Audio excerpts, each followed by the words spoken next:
Today we're going to talk about how to speak about things in the past in Spanish. Now, there are two past tenses in Spanish, but we're going to only learn them one at a time to keep things so you can keep things straight. So the one we're going to learn about today is called the preterite. The preterite talks about things that are done and completed. So you know for sure this event is completed. It couldn't possibly still be happening.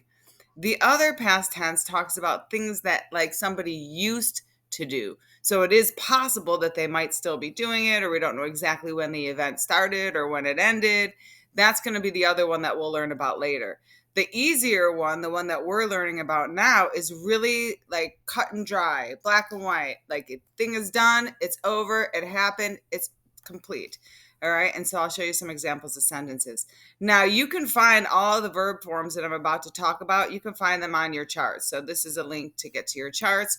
When you get there, you just want to click where it says preterite verbs, and you will be taken to this chart right here. And this shows you all the forms. So this is to talk about what somebody did, right? This is past tense. So if you see an example like these ones, I gave you a bunch of examples right here. So if I say el año pasado, which means last year, and this is on your Unit 6 vocab, el año pasado, bailé en el concierto. Again, all of these things are on your vocab, but bailé, which I underlined, is the verb. It comes from bailar, which is an AR verb. And so we can look at our chart to see bailar. We can see that it's an AR verb. Oh, let me pause.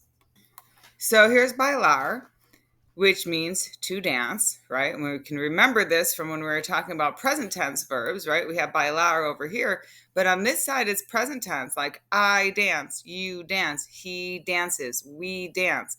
Here we're saying I danced, you danced, he or she danced, right? In the past, like yesterday, 2 weeks ago, somebody danced in the past, okay?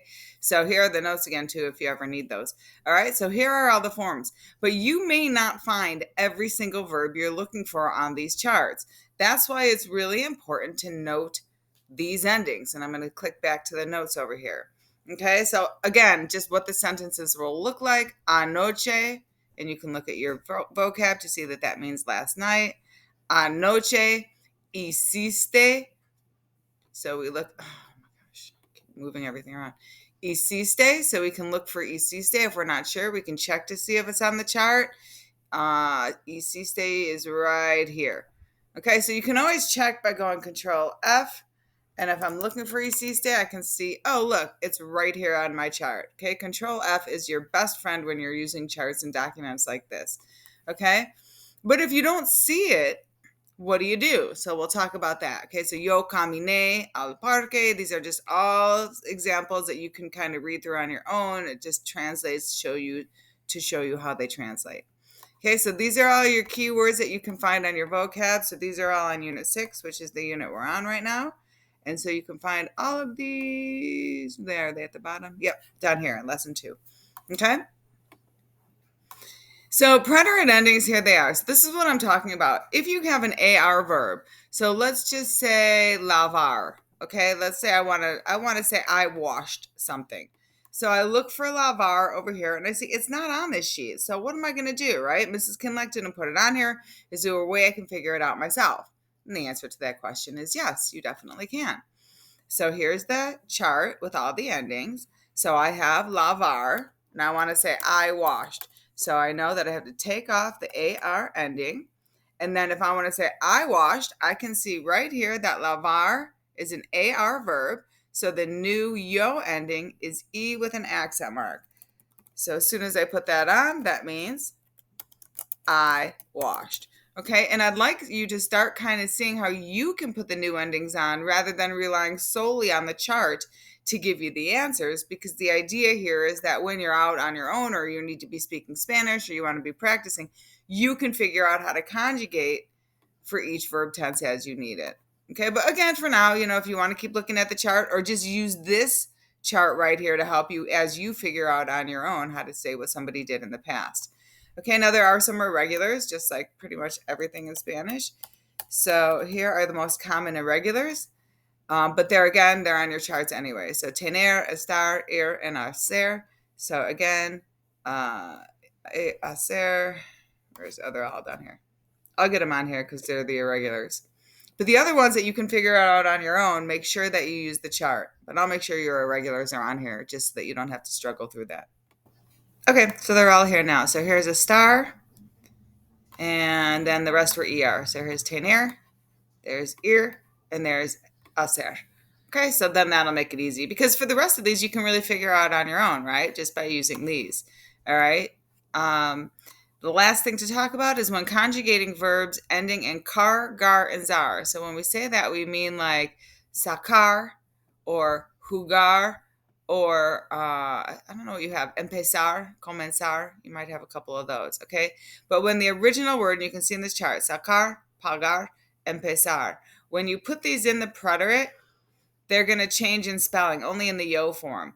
The reason being is because if I said, so we have the verb sacar, for example. So that's not, you would think, oh, okay, well, it's an AR verb. So you look at the chart, here's an AR verb. Oh, okay, I just have to put an E on the end. So then you go like this, S-A-C-E with an accent mark. But the problem is this doesn't say yo sake. See, because sakar, we got the k, that hard C sound. But when you put a C next to an A, it's the k sound. When you put a C next to an E, it's a soft C sound in Spanish. So now this says yo sase, and that loses the original inflection, the original tone of the verb. So that's why they make it yo sake. Same thing with pagar. So if I start with pagar, and I want to put it in the yo preterite form, again, it's an AR verb, so we know we would just put an E on the end to say yo, to say I do it. So then you would end up with this. But that doesn't say pague, that says paje. When a G is next to an E, it's soft in Spanish. So we have to just go put a U in there. And now when we put the U, when a G is next to a U, it's a hard G. So now it's pague. So empezar, same thing. AR verb, we know we would want to put, and this is a slighter one. This one would be harder for you, for anybody who's a non-native speaker to recognize. But this and this, they're so slightly different. But anyway, so empecé and empecé, it's like slightly different. So you want this to be empezar. So this one makes much less sense. But anyway, the other two, at least you see the logic behind it. And this one is for the same reason. It's just harder for us to hear as non-native speakers. Okay, and that's all there is to preterite. So you got the irregulars, you got the exceptions, but please use these notes. Let them help you. Okay, keep coming back to these, and for sure use your charts for any questions you get or when you want to speak in the past.